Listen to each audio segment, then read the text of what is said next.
Bueno, muy bien, hermanos. Vamos a orar para iniciar. Regresamos a nuestra carta en Hebreos y ya estamos por terminarla. Es esta y la próxima semana. Y con el favor de Dios estaremos terminando pues este libro de Hebreos. Vamos a orar.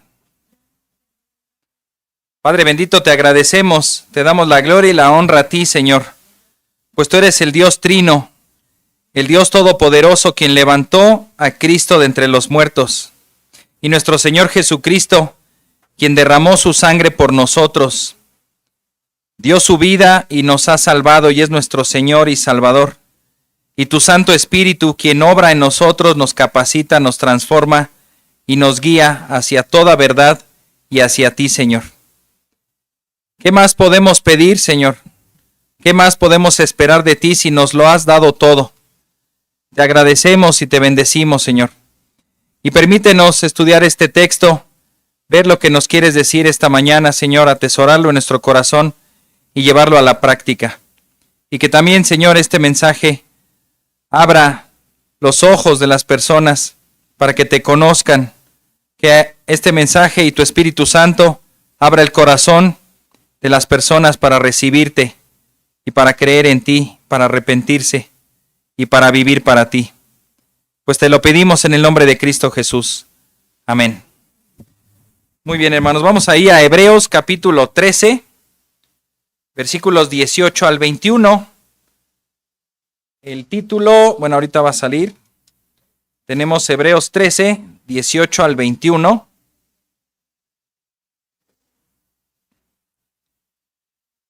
Este es Deberes Cristianos número 6, o sexta parte. Deberes Cristianos, sexta parte, Hebreos 13, del 18 al 21. Y vamos a darle lectura, son estos 4 versículos. Dice así, y a ver a quién le suena. Porque ya hemos estudiado que esta carta o esta epístola, o incluso este sermón, es considerado como un sermón, un bosquejo. ¿Quién lo escribió? ¿Se acuerdan? Nuestra introducción hace 56 semanas. Pablo, durante 19 siglos, toda la iglesia estaba de acuerdo en que había sido Pablo, hasta que pues la misma crítica se dijo, ¿y dónde dice? ¿Dónde dice que es Pablo? Es más, hay evidencia de que no es de la generación de Pablo. Así que vamos a leer este texto y ustedes me dicen a quién se parece. Dice así del 18 al 21, oren por nosotros, pues confiamos en que tenemos una buena conciencia, deseando conducirnos honradamente en todo. Es más, les exhorto a hacer esto, a fin de que yo les sea restituido muy pronto. Y el Dios de paz, que resucitó de entre los muertos a Jesús nuestro Señor, el gran pastor de las ovejas, mediante la sangre del pacto eterno, los haga aptos en toda obra buena, para hacer su voluntad, obrando Él en nosotros lo que es agradable delante de Él, mediante Jesucristo, a quien sea la gloria por los siglos de los siglos. Amén. ¿A quién le sonó? Por ahí escuché a Pablo, a Timoteo, ok, bueno, no tenemos escritos de Timoteo, al menos no en la palabra de Dios. ¿A quién le sonó? ¿A Pedro? ¿Santiago? Bueno, vamos a ver. Tenemos varios textos que si ustedes... hay veces que en nuestras Biblias no le sacamos todo el provecho que deberíamos. Observan que hasta abajo de su Biblia, bueno, si tienen esta Biblia que tengo yo, o alguna de esta edición nueva de la NBLA, se van a encontrar en que estamos en la página 1243 y 44, ¿verdad? No, todo fue en la 44, ¿sí? 1244, bueno, los que tengan esta versión, se van a dar cuenta que hasta abajo hay referencias con versículos. Tienen unas letras diminutas que en verdad yo ya no alcanzo a ver. Te dice la cita que estás leyendo y te dice en qué versículo está relacionado. Por ejemplo, la segunda letrita, la primera es del versículo 13-15, si ustedes lo alcanzan a distinguir ahí, 13-15, y ahí te dicen las referencias. Del nuestro es del 13 18 que vamos a empezar a ver referencias, y allá hay referencias a Hechos 24:16, después primera de Timoteo 1:5, después el versículo 19 se relaciona con Filemón 22, y aquí nuestros hermanos que están en el diplomado estudiando, que estudiaron esta carta de Filemón durante estos 2 meses, pues ya están familiarizados con ese versículo. Después el 13:20 dice Romanos 15 y también Isaías 63, y luego el versículo 21 es primera de Pedro 5:10 y Filipenses 2:13. Así que tiene un poco en referencia a Pedro, un poco en referencia también a Isaías, a Hechos, que lo escribió Lucas, pero hay varios versículos que incluso se repiten que son de las cartas de Pablo. Y pues, como dicen por ahí, yo tengo otros datos, ¿verdad? Bueno, yo tengo otras referencias más que en verdad en la primera, en cuanto lo estaba leyendo, dije, esto me suena a Pablo. Esto me suena a Pablo. ¿Dónde lo he escuchado, verdad? Oren por nosotros. ¿Se acuerdan de ese texto que dice, orad sin cesar? 3 palabras, ¿verdad? ¿Quién lo dijo? Pablo. Ahí está en Primera de Tesalonicenses. Bueno, pero antes tengo una introducción. Muchos de aquí manejan automóviles, ¿verdad? Incluso ya hasta las damas, ya se ve una sociedad más plural, ya se encuentra uno, pues a todo mundo manejando. Pero antes, en esa era prehistórica donde no había dirección hidráulica, ¿saben lo que es la dirección hidráulica en los coches? Bueno, ya le dijeron así en simples y llanas palabras que está suavecito el volante, ¿verdad? Porque ¿qué tal antes? ¿A quién le tocó manejar un vehículo sin dirección hidráulica? Era casi Pedro Picapiedra ahí, ¿verdad? Y el freno había que sacar el pie, yo creo, ¿no? En verdad yo recuerdo haber visto a gente con un camión o trailers, bueno, de hecho estaba el volante así, y casi siempre el compañero hasta le tenía que ayudar a veces, sobre todo para cuando quería hacer una vuelta, una maniobra para estacionarse. Te querías tú estacionar y traías un carrito de esos y de verdad yo creo que hasta sudabas ahí. Oye, pero espera, todavía te falta enderezarlo para acá, ahora va para el otro lado. Pero ¿qué tal hoy? ¿Verdad? Facilito. Cualquiera podría manejar, cualquiera podría hacerlo. Cualquiera, de verdad. Y bueno, esta información acerca de la dirección hidráulica nos va a introducir porque de verdad qué difícil, o más bien, todavía en los carros era posible girar, aunque cuesta mucho trabajo, pero es posible. Pero en la vida nuestra realmente es imposible llevar una vida conforme a la voluntad de Dios sin el Espíritu Santo. Y ojo, no es que esté comparando al Espíritu Santo con la dirección hidráulica, solo fue una ilustración. Con dirección hidráulica, fácil, te mueves fácil, no hay pretexto. Sin dirección hidráulica, yo creo que igual y damas, disculpen el comentario, no me vayan a tachar de aquí de misógino, de cualquier cosa, pero tal vez muchas de ustedes ni manejarían. Dirán, no, porque el volante está muy duro. Ay, no, llévatelo, tú maneja tú. No, pero te enseño, no, yo ni quiero aprender. Mejor tú manejas y tú me llevas siempre. Y era la escena de antes. El papá o el marido siempre manejando y no era una razón del patriarcado que ahora está, ¿verdad?, en boga y todo. Pues es que simplemente estaba muy duro el volante y había que ejercer fuerza y las damas decían, no, está muy fuerte eso, yo no puedo. En la vida cristiana hay realmente una dificultad, o muchas. Una de ellas sería nuestra propia carne. Otra de ellas, pues el mundo, ¿verdad? Y Satanás que está trabajando contra nosotros, y le llamamos a los 3 enemigos o el monstruo de 3 cabezas que nos ataca constantemente. Pero gracias a Dios que Él no nos ha abandonado. Él no simplemente nos deja ahí. Bueno, aquí está la ley, hazle como puedas. Si fuera así, hermanos, simplemente no hay esperanza. No hay esperanza. Y también vemos que con esto cumple su propósito la ley. Una de acusar a todo el mundo, otra de evidenciarnos de que no podemos cumplirla y que necesitamos ayuda. Y una gran ayuda. Así que bueno, el autor de Hebreos nos llama, este bosquejo tiene por título, sean dóciles. Sean dóciles. ¿Sí? ¿Por qué? Para obedecer lo que Dios les dice, pero también para ocupar las herramientas que Dios ya nos ha dado. Seamos dóciles para depender del Señor, orando, como ya leímos en el primer versículo, y también que nos conceda el poder en el Espíritu Santo para ser aptos y hacer su voluntad. Tenemos entonces en el punto número 1, reconozcan la necesidad de orar. Reconozcan la necesidad de orar. Vemos que esta carta ya en su despedida está dando mandamientos y uno de ellos pues aquí está diciéndolo, oren. Vamos a leer versículo 18 y 19. Oren por nosotros, pues confiamos en que tenemos una buena conciencia, deseando conducirnos honradamente en todo.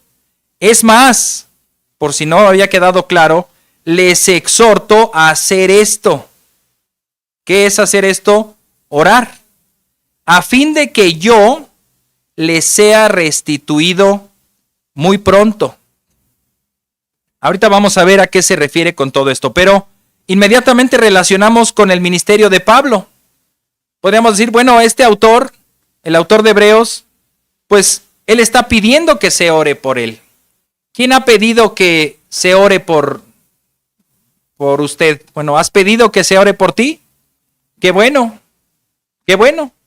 Si no lo has hecho, pues yo te animo a que lo hagas, porque entonces puede reflejar una autosuficiencia, ¿verdad? Que estás creyendo que tú puedes solo en esta vida, que tú no necesitas de la oración de los demás, que tú no necesitas ayuda de nadie. Y esto no es una muestra de debilidad, es una realidad que todos necesitamos ayuda, pero ayuda de Dios. Tampoco utilicemos esta petición de oración de decirle a algún hermano, ay hermano, es que necesito 100 pesos, ¿puedes orar por mí?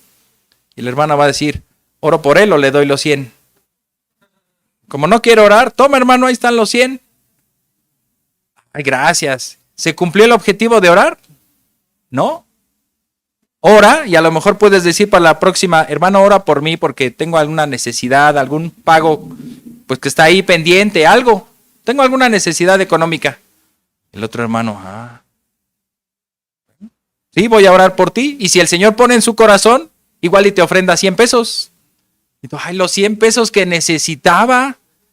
¿Te fijas que es Dios el que conoce mejor que nadie tu petición? Entonces, muchas veces no oramos o no le pedimos a la persona que ore a Dios para que Dios supla nuestras necesidades, sino que buscamos quien las supla. Y aquí el autor simplemente está diciendo, oren por mí, necesito que oren por mí porque también quiero ser restituido a ustedes. Esto significa que él no estaba con ellos. Estamos viendo que es una época de gran persecución. Probablemente había tenido que huir, probablemente estaba preso, probablemente había salido a visitar a alguna otra iglesia, algún familiar, no lo sé. Pero ya el hecho de escribir esta carta o este sermón a lo que parece ser su iglesia, una iglesia donde lo conocen y él los conoce, pues significa que hay distancia de por medio y no conocemos la razón. Ahora esto nos suena a Pablo y vamos a ver varios versículos. Efesios 6:18. Está diciendo Pablo, con toda oración y súplica, oren en todo tiempo en el Espíritu, y así velen con toda perseverancia y súplica por todos los santos. En especial, los ministros de la palabra necesitamos que se ore por nosotros, pero esto no exime de que se ore por todos.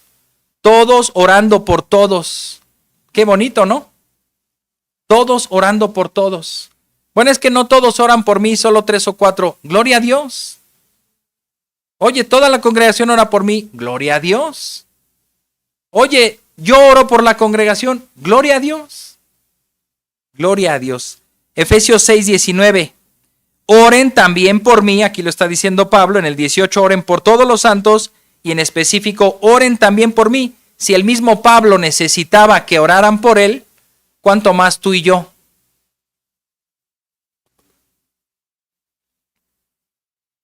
Y dice también el motivo, oren también por mí para que me sea dada palabra al abrir mi boca a fin de dar a conocer sin temor el misterio del Evangelio.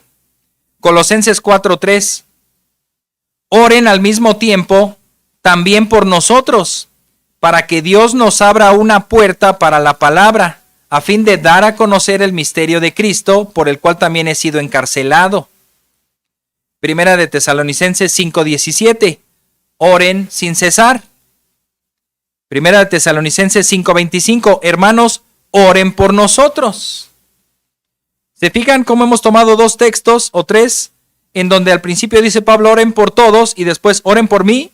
Aquí también, oren sin cesar, pero hermanos, oren por nosotros. Segunda de Tesalonicenses 3:1 y 2.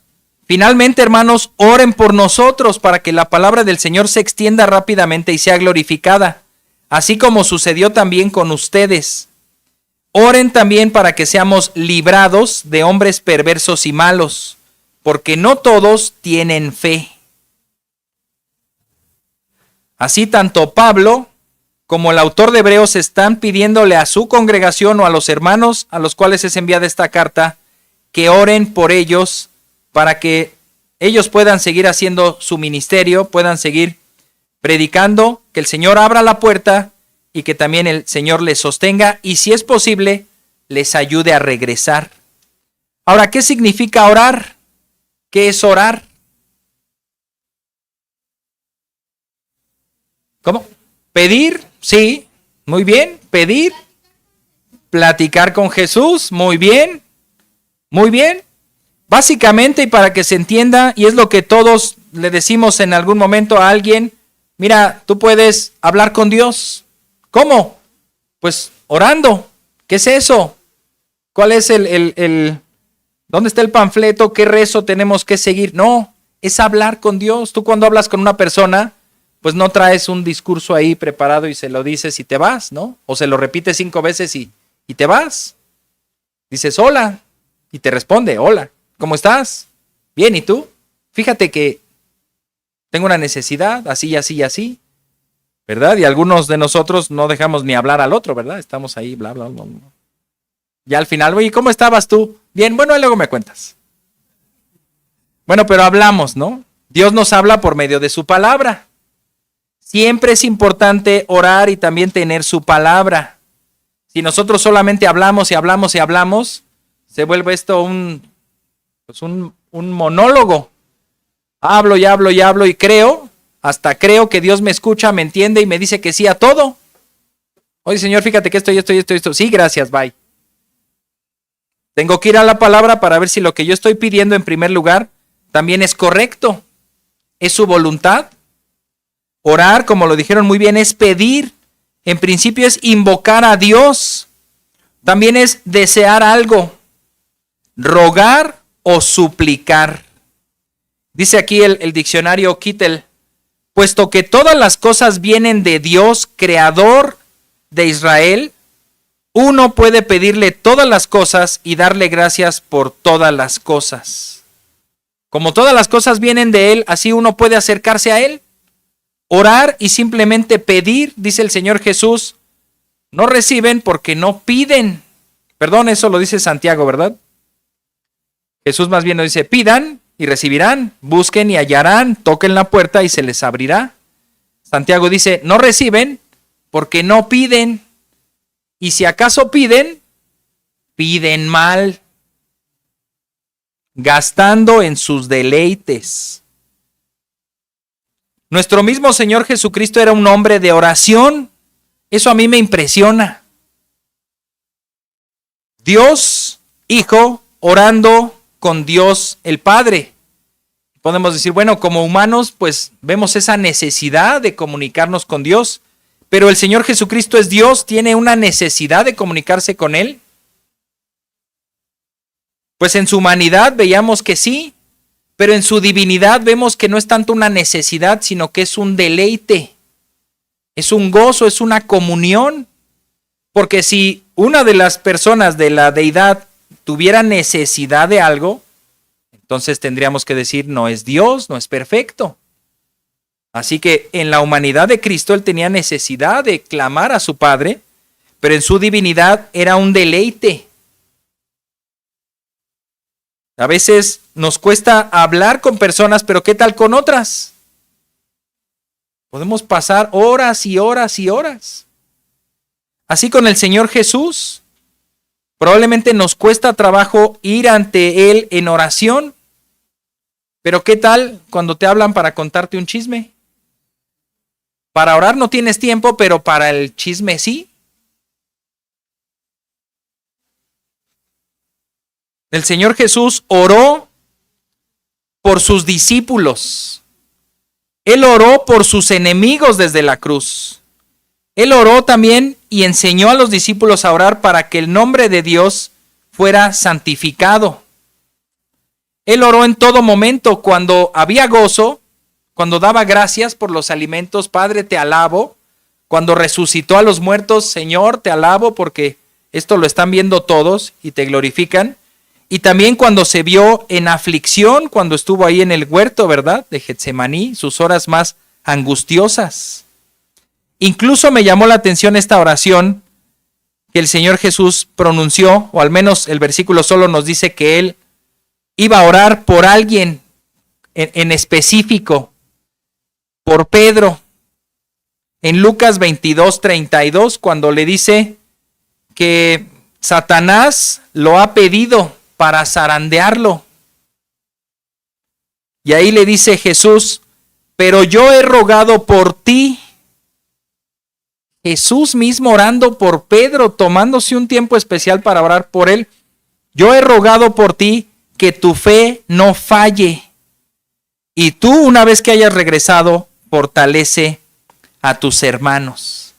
Ahí vemos la importancia de cómo entre hermanos están orando por ellos mismos. Jesús, como el maestro, está orando por su discípulo, que sabe que lo va a negar, que lo va a traicionar, que se va a ir, pero él dice, vas a tener una zarandeada de aquellas, pero es mi oración que tu fe siga sostenida por el Señor y que regreses.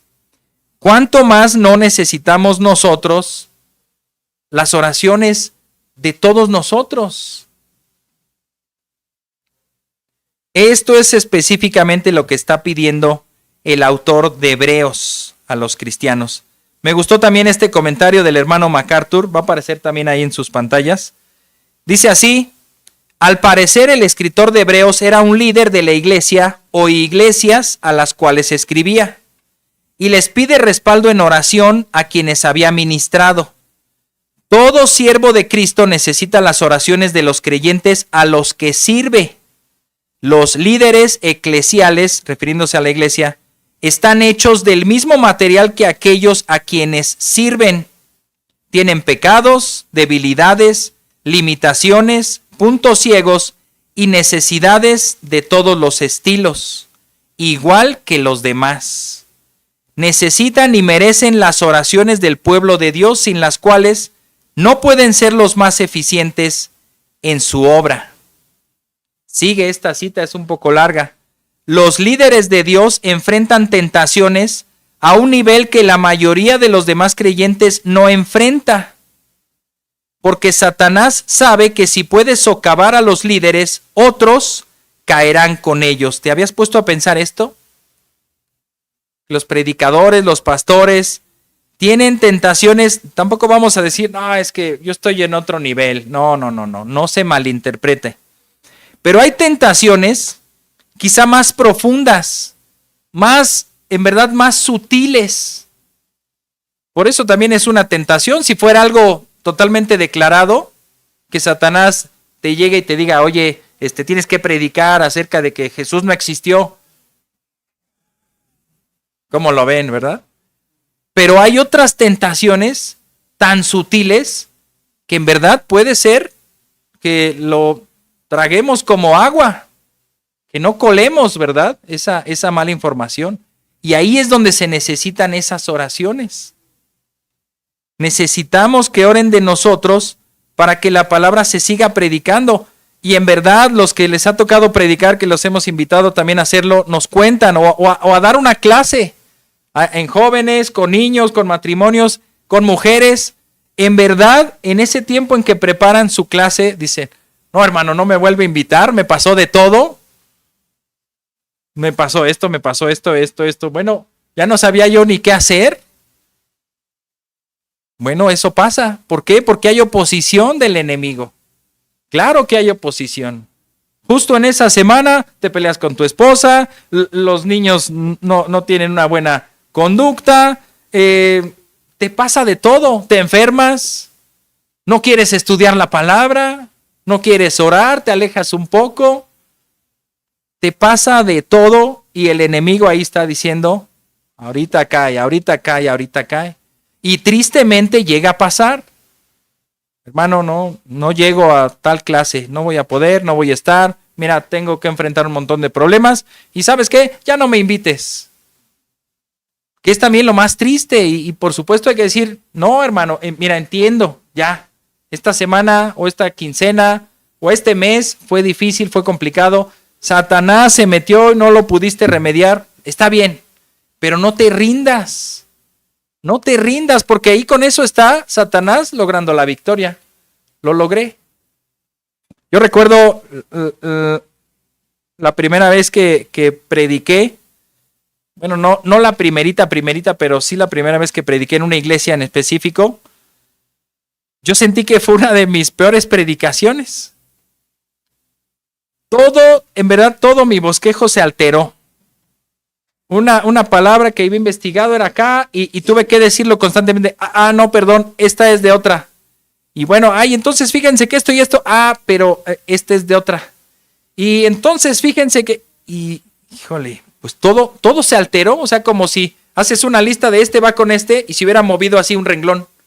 Y entonces ahora todo estaba ahí, pero nada tenía que ver. Y por supuesto que dudas, por supuesto que tambaleas, por supuesto que quieres que se abra que haya un de esos botones y que se abra y que caigas ahí y te lleve hasta tu casa y no te vuelvas a aparecer en unos 3 meses. Y eso pasa. Todo eso pasa. Y en verdad que Satanás te ataca. Incluso si te sale bien, también ahí está Satanás. Muy bien, mira, la iglesia se llenó por tu predicación. Siempre. Y somos vulnerables, que es lo peor. Somos vulnerables y peor tantito nos ponemos a merced del enemigo. Con derrotas o con victorias, ahí va a estar siempre el enemigo para hacernos caer. Necesitamos de estas oraciones. Dice ya para terminar la frase, si pueden hacer que comprometan o debiliten su posición, que aminoren sus esfuerzos, que estén abatidos y desesperanzados, entonces le ha hecho un gran daño a la obra de Cristo. El autor de Hebreos también es similar a Pablo porque él mismo dice que confía en que ha tenido una buena conciencia. ¿Esto a qué se refiere? Bueno, a que en su conciencia no hay nada que le reproche de decir, pues me he conducido bien con los hermanos. Oren por mí, miren, he tratado de ser un buen hermano. He tratado con integridad, con honestidad, de preparar la palabra, de estudiar la palabra, de vivir la palabra. Así que considérenme un hermano, pues que está ahí haciendo la obra. Oren por mí. Es lo mismo que dice Pablo en Hechos 24:16. Dice, por esto yo también me esfuerzo por conservar siempre una conciencia irreprensible delante de Dios y delante de los hombres. Como les decía, este autor no sabemos si está en la cárcel, si está, de que está a distancia, eso es un hecho. Y lo menciona ahí mismo en Hebreos 13, pero versículo 23, menciona un dato que yo hubiera dado por sentado sin este versículo, que esta carta era escrita por Timoteo, por la cercanía con Pablo, por el parecido con Pablo, por todo, pero aquí es donde se derribó mi argumento, ¿verdad? Versículo 23, sepan que nuestro hermano Timoteo ha sido puesto en libertad, con el cual si viene pronto, he de verlos. Así que el que está escribiendo no es Timoteo. Pero dice que Timoteo estuvo preso y fue puesto en libertad. Yo ahí hasta podría pensar, pues a lo mejor estaban los dos y Timoteo salió primero y él no salió y se quedó. Pero también dice, si viene pronto, pues ¿a dónde? Ni modo que regrese otra vez a la cárcel. Si viene pronto, pues a lo mejor a la provincia donde él estaba.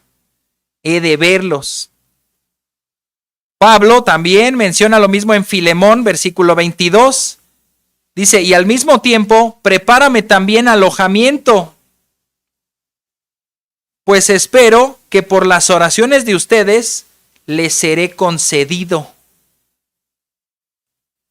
Esta carta a Filemón también fue escrita desde la prisión, y recordemos que fue Onésimo a visitarlo, y ahí está hablando con él, y lo regresa. Tienes que arreglar las cosas con Filemón, y dice, pues ahí también prepárenme un lugarcito porque en una de esas voy pronto, si es que el Señor concede que yo salga.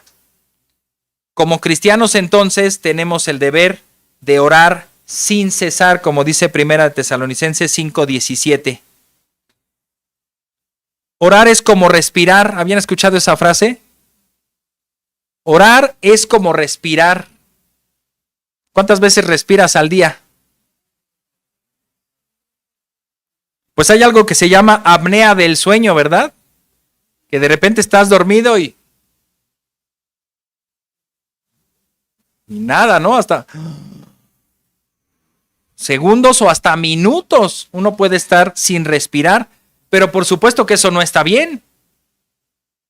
Ahora, un cristiano que no ora tampoco está bien. Podríamos decir, si un ser humano que no respira, ¿qué tendríamos que decir? ¿Está muerto? ¿O tiene apnea prolongada? Pues no, ¿verdad? No, puede tener la apnea 1 minuto, 2 minutos, no sé cuántos minutos se pueda uno quedar sin respirar, pero tienes que respirar. Ahora, orar es como respirar. Tenemos que entender esta frase de orar sin cesar como que es una plática con Dios que nunca acaba. Muchas veces decimos, bueno, ya, amén, ya, amén. Acabó la oración, ahora sí, haz tus cosas y ponte acá, y a veces viene a tu mente, no, quítate todo eso, ahorita no estás orando, quítate todo eso de la mente, concéntrate en lo que estás haciendo. Y realmente no, es darle ese lugar a Dios, al Espíritu, a que estamos haciendo lo que sea y seguimos orando. Los que hemos pasado por trabajos muy manuales, como lo es pues igual y la carpintería, la paletería, cosas que estás ahí haciendo con las manos, puedes estar rebanando mangos y pues ten cuidado con los dedos, pero puedes estar orando, estar pensando, hasta asimilando, meditando en cosas mientras estás haciendo algo. Y es bueno, así que no dejes de hacerlo. Ora, y si Dios te ha dado esos momentos, hazlo. Aprovecha también todos esos momentos cuando vas en el transporte público, cuando estás en el tráfico, cuando tienes insomnio y no puedes dormir, cuando estés haciendo lo que sea. El autor entonces exhorta a que reciban dócilmente esta enseñanza y lo practiquen continuamente para sostener a los hermanos en sus diferentes adversidades, pruebas y tentaciones. Lo han dicho varios de nuestros hermanos, que cuando se manda un anuncio, una notificación ahí en el WhatsApp, hermanos, oren por mí porque esto y esto, pues ahí en el momento, si puedes hacer el tiempo, hazlo. Algunos de nosotros no vemos el mensaje hasta 1 hora después, ya hasta vemos la respuesta y cómo pasó todo, y dices, bueno, Señor, pues estaba en tus manos, oras también o agradeces, pero los que puedan hacerlo en el momento, pues en el momento. Si es una oración que requiere continuidad, pues hazlo. Punto número 2. Sean aptos para toda buena obra. sean aptos para toda buena obra. Versículos 20 y 21.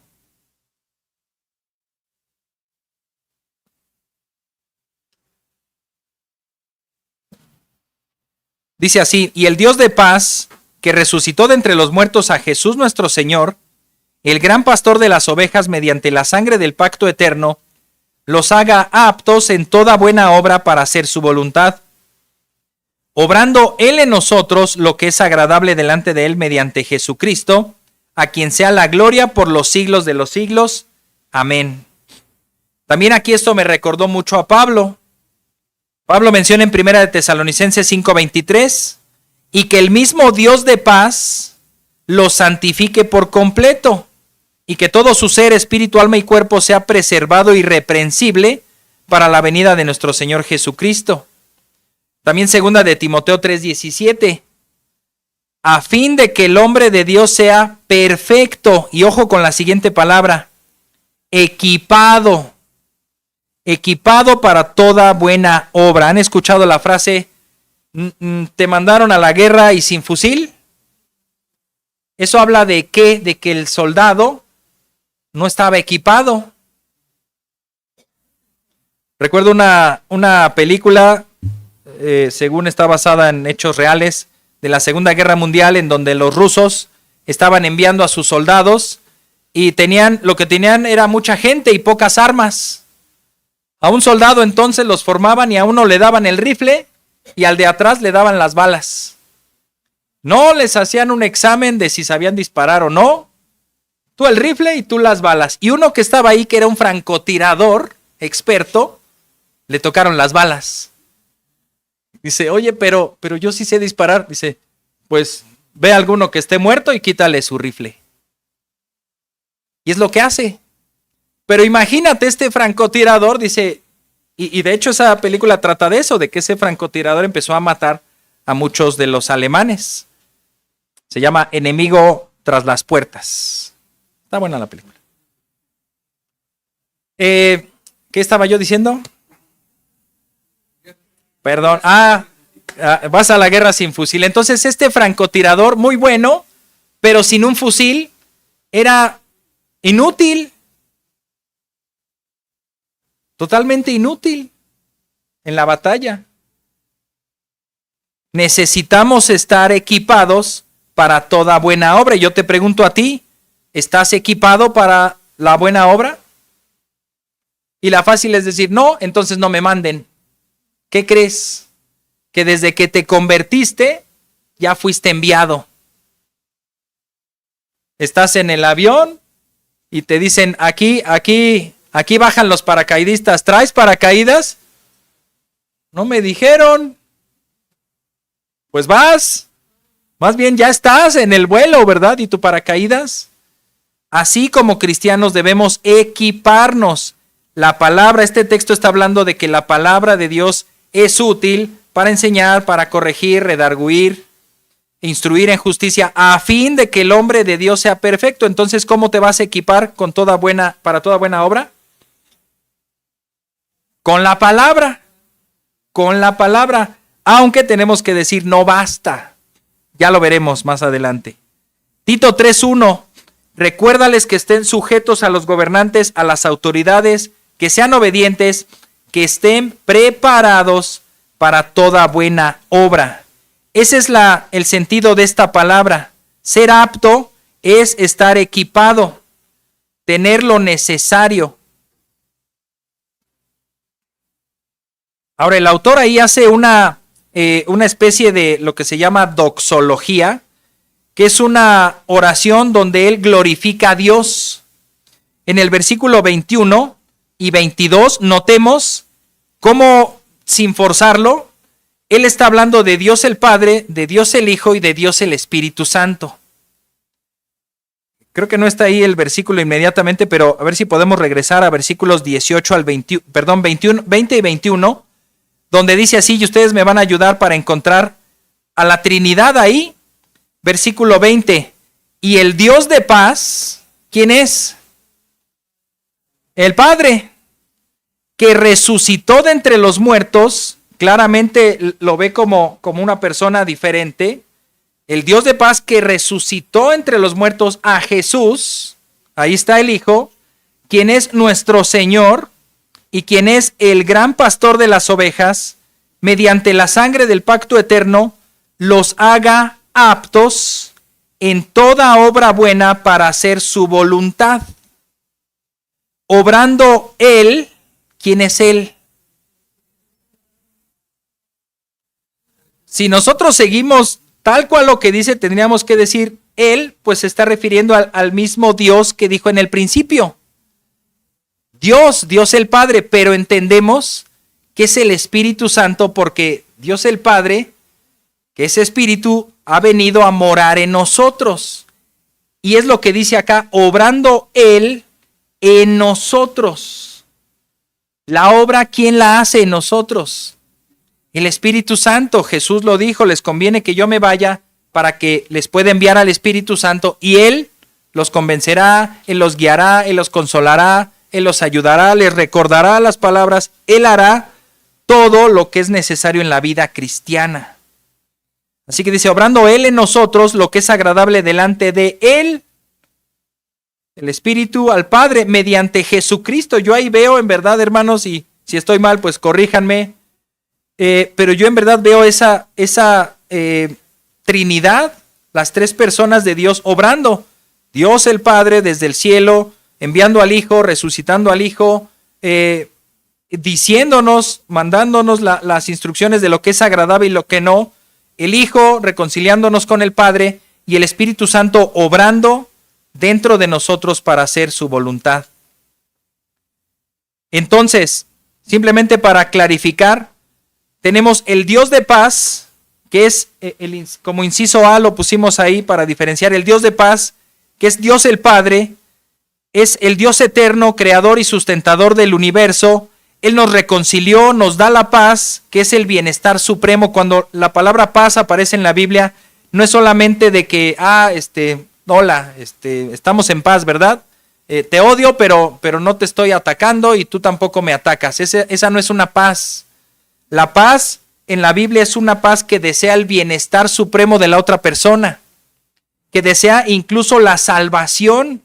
La paz está asociada con la salvación por toda la eternidad. Por lo tanto, cuando se le dice paz, gracia y paz, que siempre saluda a Pablo en sus cartas, está diciendo que la gracia de Dios llegue a ustedes y que la paz los conduzca incluso a la vida eterna. Eso es lo que deseo. Este es el Dios de paz. Él nos envió a su Hijo cuando fue tiempo. Él confirmó a su Hijo con su voz audiblemente y Él levantó al Señor Jesús de la tumba.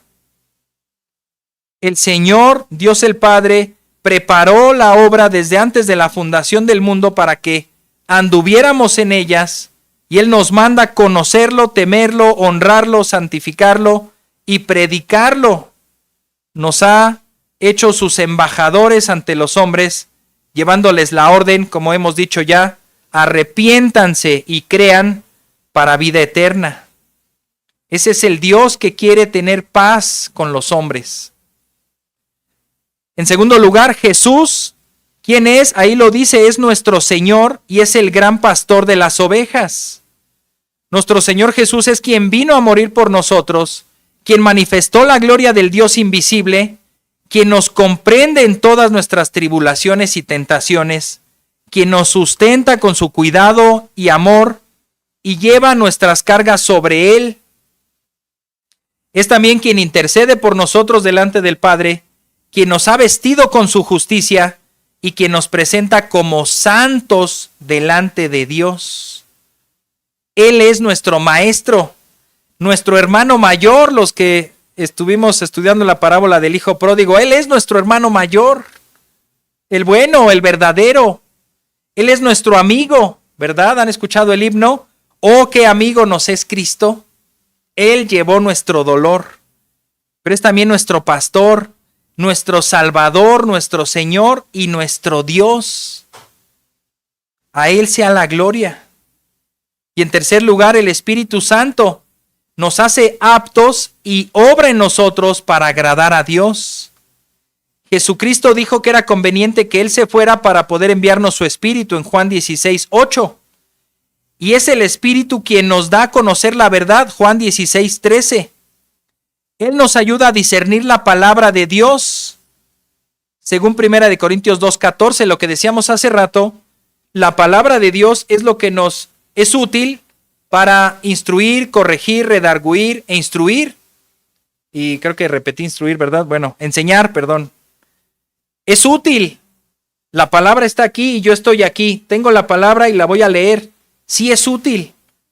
Pero si yo no tengo al Espíritu Santo, ni siquiera la puedo entender. No puedo ser guiado, consolado, confortado, exhortado por la palabra de Dios sin el Espíritu Santo. Es Dios quien vivifica al ser humano por medio del Espíritu Santo. Y también Cristo, cuando está yendo hacia el cielo, les dice que les dará poder para ser testigos cuando haya venido el Espíritu Santo. Así que incluso predicar la palabra de Dios es algo imposible sin el Espíritu Santo.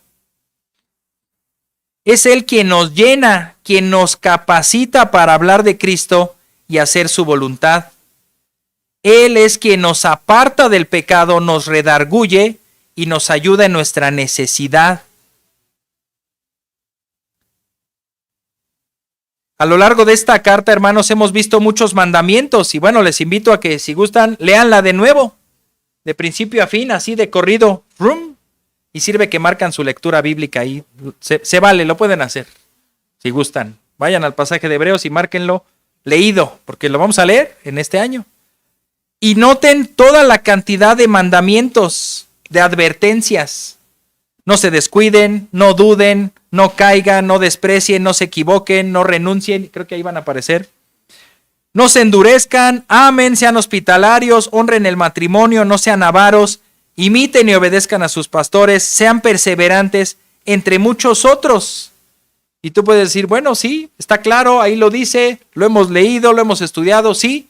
Ahora, ¿cómo lo hago? ¿Cómo lo hago? Con el Espíritu Santo. Todo esto no se puede lograr sin la ayuda del Espíritu Santo. ¿Quién? Ya por último, veremos dos cosas que hace el Espíritu Santo en nosotros. Número uno, nos hace aptos. Como lo hemos dicho, nos equipa, nos capacita y nos prepara para ser adecuados para la obra.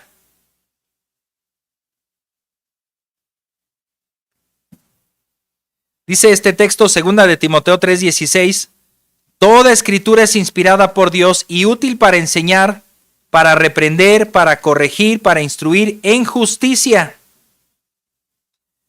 Por cierto, es las breves reflexiones que estamos llevando los jueves en la reunión de oración.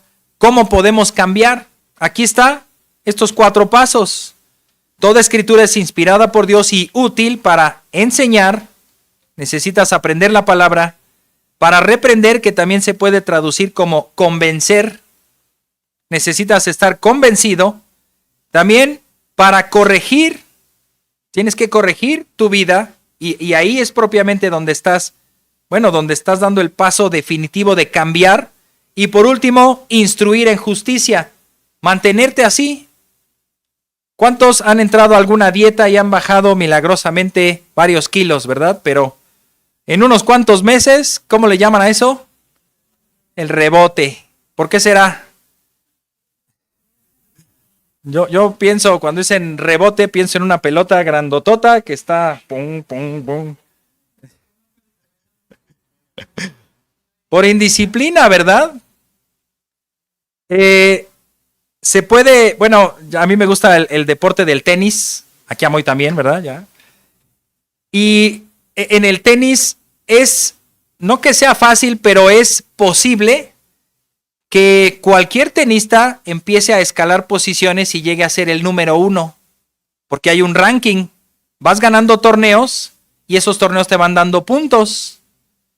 Y tú que no eres nadie, que vas en el lugar 1000, llegas a un torneo donde nadie te conoce y le ganas a personas que ganan millones y resulta que ese partido tuvo un mal día y le ganaste.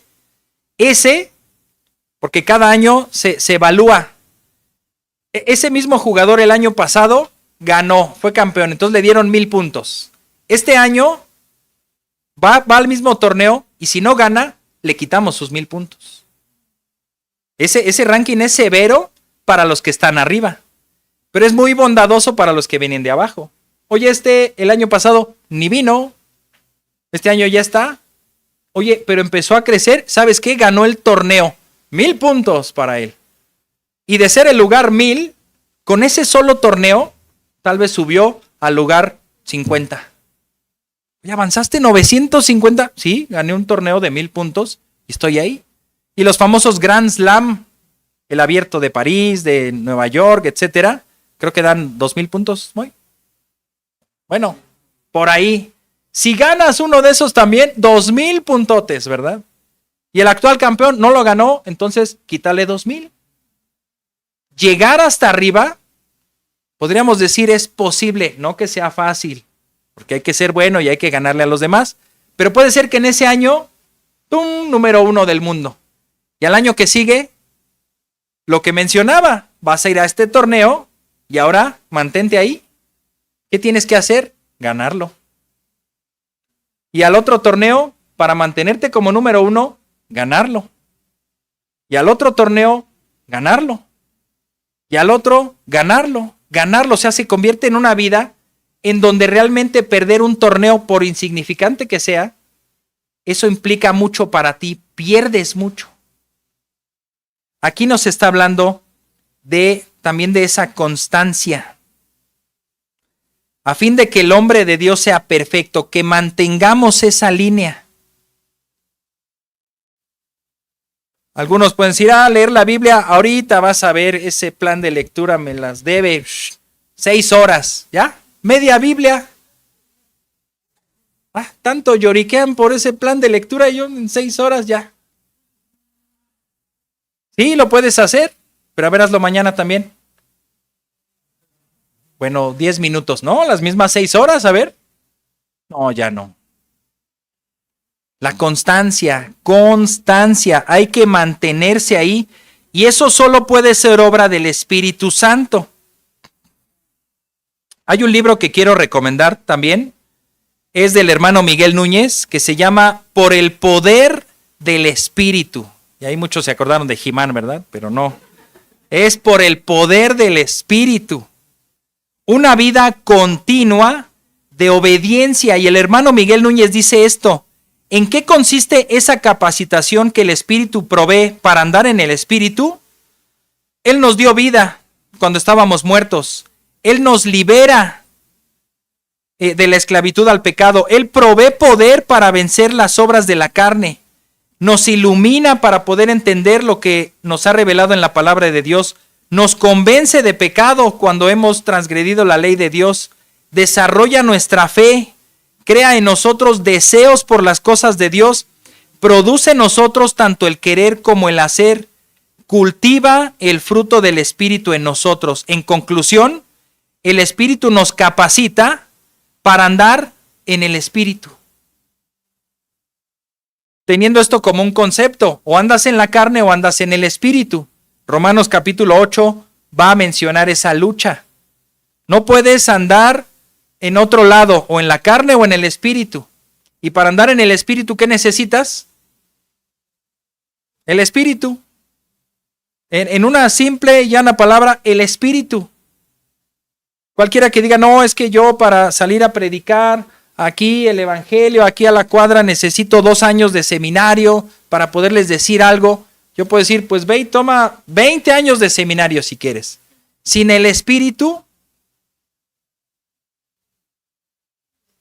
nada. Con el Espíritu, aunque no vayas al seminario. No estamos diciendo con esto, entonces los seminarios están de extra. No, sirven. Pero entiende, si no tienes el Espíritu, esa capacitación solo terminará siendo intelectual o de la carne. ¿Cuántas personas tristemente hemos conocido que hasta han sido egresados de seminario y hoy ni siquiera van a la iglesia? Ni siquiera creen en Dios. Así que el seminario no garantiza que seas cristiano. El espíritu sí. Tengo el espíritu. No sé leer ni escribir. No me sé ningún versículo de la Biblia, pero voy a ir en el poder del espíritu y que el Señor me ayude. Y voy a abrir mi Biblia, voy a instruirme en la palabra de Dios y voy a decirle a las personas quién es Dios. Vivir entonces en el Espíritu no es una experiencia mística, también eso tenemos que distinguirlo. No es alimentar el alma de sueños, visiones o imaginaciones. Vivir en el Espíritu implica dar muerte al yo o a la carne para vivir en la dirección que el Espíritu Santo quiere. Implica negarnos a los deseos de la carne para complacer al Espíritu Santo, e implica también una vida de arrepentimiento diario. Y eso, hermanos, solo lo logra el Espíritu Santo. Nadie más. Es solo el Espíritu quien nos redarguye. Tú puedes estar aquí y puede ser que un hermano se te acerque, oye, estás pecando.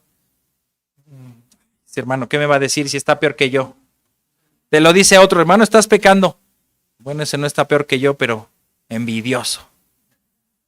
Hermano, estás pecando. Y toda la congregación te puede decir eso y tú puedes llegar a tu casa y sacudirte todos esos malos comentarios. Ay. Y puedes seguir igual. Hasta que no el Espíritu Santo te redarguye desde adentro y te dice, ¿estás pecando? Ahí sí a temblar. Por supuesto, Dios utiliza también a los hermanos, no es que no le vas a hacer caso a los hermanos, pero si el Espíritu lo hace dentro de ti, eso en verdad será una transformación en ti. La transformación tiene que salir de adentro hacia afuera. De afuera hacia adentro, ahí están los fariseos, sepulcros blanqueados. No hagas, no digas, no vayas, no, no. Y haciendo eso ya soy de Cristo, sí, garantizado. ¿No? Pues no, sepulcros blanqueados. También el Espíritu obra en nosotros, Romanos 8:13. Por un lado dijimos, nos hace aptos, nos capacita, nos equipa, como le quieras decir. Y en segundo lugar, obra Él en nosotros. Dice Romanos 8:13, porque si ustedes viven conforme a la carne, habrán de morir, pero si por el Espíritu hacen morir las obras de la carne, vivirán. La lucha entre vivir en la carne o vivir en el Espíritu. Y se nos llama a morir, a mortificar la carne. ¿Cómo? Con el Espíritu. Si por el Espíritu hacen morir las obras de la carne, vivirán. Retomo esta cita del hermano Miguel Núñez en el mismo libro, Por el poder del Espíritu. Dice, en otras palabras, aquellos que somos de Cristo, debemos de vivir por el Espíritu. Y si vivimos por el Espíritu, las obras de la carne han comenzado a morir y deben seguir muriendo hasta el día en que entremos en la gloria. En un sentido podemos decir que el Espíritu Santo nos da poder para hacer morir las obras de la carne y ayunar, de plano, tener un completo ayuno de la carne con todos sus deseos hasta que sea sofocada. Es nuestra responsabilidad hacer uso del poder del Espíritu que vive en nosotros para destruir todo elemento de carnalidad que permanece en nuestras vidas. ¿Lo ves, hermano? Si tienes el Espíritu Santo, podemos decir, lo tienes todo. ¿Por qué entonces, podrías preguntarte, por qué entonces sigo pecando? Porque tendríamos que ser sinceros, le das lugar a la carne y no le das lugar al Espíritu. Al Espíritu le dices, ahorita no. Sí, yo sé que tú eres el bueno. Yo sé que sin ti no puedo, pero quiero carne, se me antojó carne. Así como nuestra dieta, ¿verdad? Quiero comer carne, se me antojó una carnita asada. Así en tu vida puede ser que en esos episodios, y bueno, digo, seamos realistas, no es que puede ser, es. Se te antoja la carne. Una rachera, dice aquí la hermana. Y le das lugar a la carne. No estás yendo al Espíritu. Ve al Espíritu. Está ahí, está contigo. No tienes que ir a hacer otra cosa, está ahí contigo.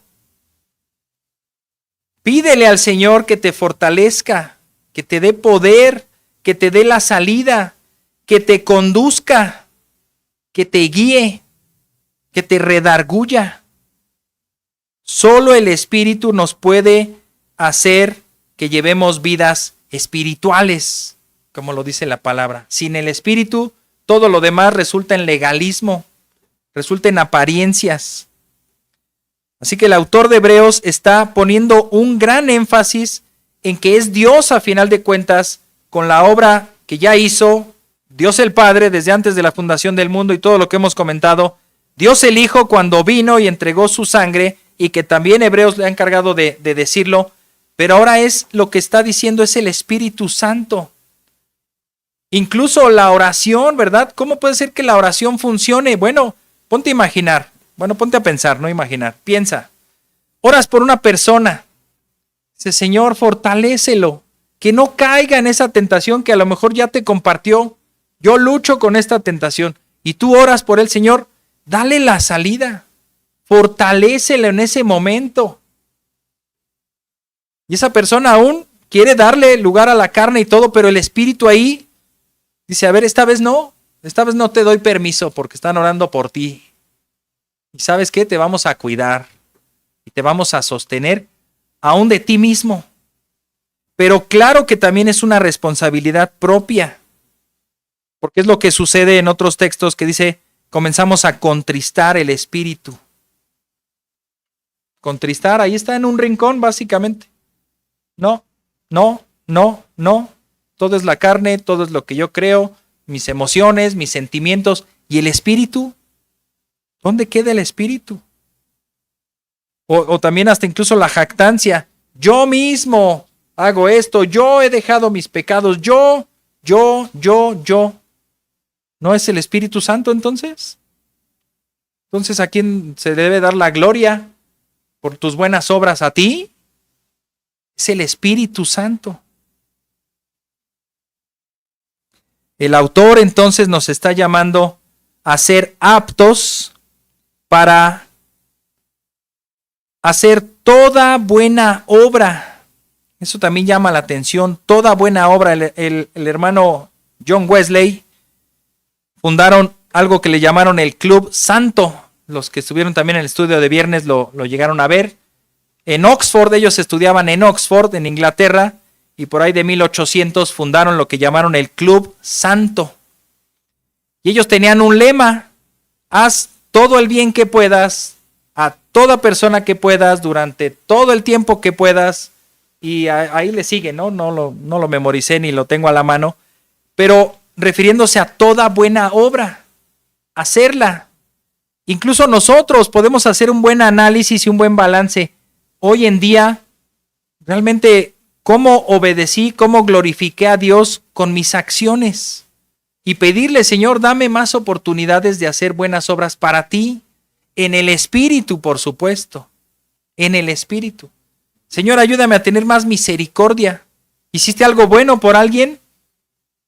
¿Lo podría hacer por alguien más? No, ya, no exageres, ya le diste tus zapatos viejos, rotos y a alguien, ya, no abuses, ¿no? Bueno, y si tienes unos nuevos que no te quedan o no te gustan y ahí están, ¿no se los puedes dar a alguien más? Pídele al Señor también oportunidades de hacer buenas obras. Que estés alerta reconociendo oportunidades de buenas obras porque Él las ha preparado desde antes de la fundación del mundo y en el Espíritu Santo las puedes hacer. Él te capacitará, te ayudará y las lograrás hacer. Concluimos entonces con que es el Espíritu Santo, y no quiero que salgas de aquí confundido. Si tú estás buscando respuestas a tus preguntas, si tú quieres conocer a Dios, es por medio de Cristo, es por medio de la palabra de Dios, pero es por medio de la obra que el Espíritu Santo haga en ti. Necesitas que te dé vida. Porque dice la Escritura que estábamos muertos. Y solamente el Espíritu te mantendrá vivo. Oremos. Padre, reconocemos que los deberes son difíciles, son complicados. Ninguno de nosotros es perfecto, ni tampoco adecuado para hacer la obra que nos has llamado a hacer. Pero nos has dado tu Espíritu, y eso es lo importante. Padre, cuando vemos que en la historia llamaste a un Moisés, que él mismo se descalificó diciendo que era torpe en el habla y tardo para hablar de lengua, torpe de lengua, perdón. También vemos otros que se han descalificado. Yo no sirvo para el ministerio. Y tú los has llamado y tú has hecho grandes obras a través de ellos, porque lo has hecho por tu Espíritu. Vemos cómo también tu Espíritu Santo llenaba a los hombres y hacían proezas. Y Padre, aunque no somos Moisés, no somos Josué, no somos Sansón, ni somos David, pero tú sigues siendo Dios. Tu Espíritu sigue siendo el mismo. Y nos puedes llenar de poder para vencer nuestros pecados, para vivir vidas de santidad, para llevar la palabra a otros. Padre, aunque el enemigo nos quiera hacer fracasar, desanimarnos, tirarnos, desalentarnos, el Espíritu Santo siempre estará allí para capacitarnos y enviarnos, fortaleciéndonos, haciéndonos aptos. Gracias, Padre, porque de verdad todos estos deberes serían pues una losa que cae sobre nosotros, porque serían imposibles de hacerlos y viviríamos frustrados toda nuestra vida, porque jamás te podemos agradar con las obras de la carne. Pero las obras del Espíritu, esas son las que realmente te agradan, y esas son las que debemos buscar. Ayúdanos, Señor, si el Espíritu Santo vive en nosotros, te rogamos, Señor, que nos siga sosteniendo, nos siga vivificando, nos siga capacitando para hacer la obra. Y si no está, Padre, envía a tu Espíritu Santo para que conceda vida a los muertos, para que conceda salvación, para que conceda ese equipo necesario para la vida eterna. Pues te lo rogamos todo, Señor, encarecidamente, en el nombre de Cristo Jesús. Amén.